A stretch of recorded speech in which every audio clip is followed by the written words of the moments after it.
going to start this video with C7, and I have notes I'm going to be referring to throughout, finding C7 is the most prominent cervical vertebrae, and so that's the one that generally sticks out and is pretty easy to find right here at the top. If he flexes, puts his chin to his chest, then it's more significant, and just above that is C6, and in flexion you can feel C6, but then once he extends his neck, then C6 kind of goes away, but C7 sticks out still where we can feel it.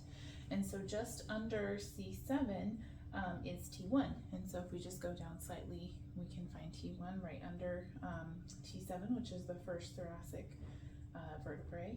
And so another way that we can find T1 is by palpating through the trapezius muscles, right through here, going down a couple centimeters, and we feel that bony end feel, and that brings us to the first rib, which connects right to T1.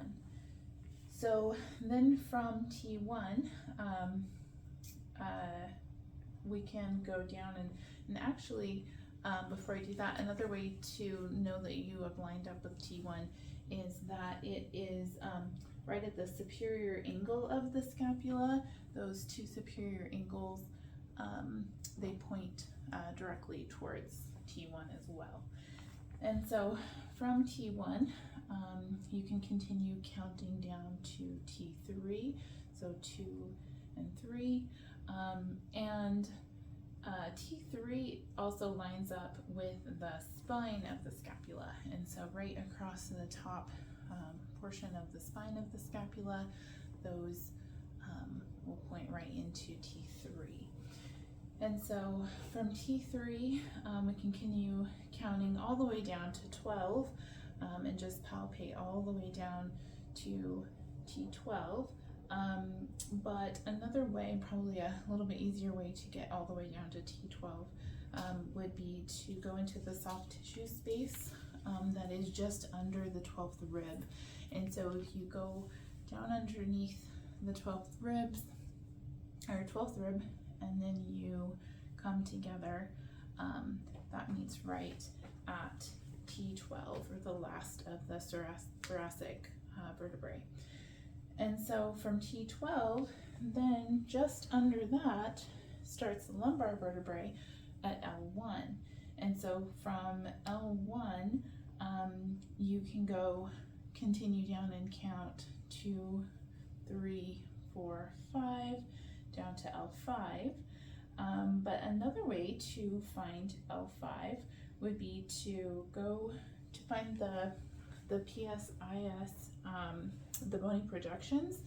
And so if you come out and you find those PSIS projections, those will come right to point you towards S2.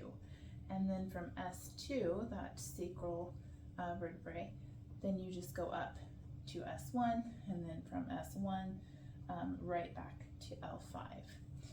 And so from in the paraspinal region, which is all of the spinal muscles of the back that connect to the spine, the four muscles I'm going to mention are the trapezius, which is a superficial muscle, and it spans the area. It's that triangle shaped muscle, goes down from the neck and out in a triangle shape.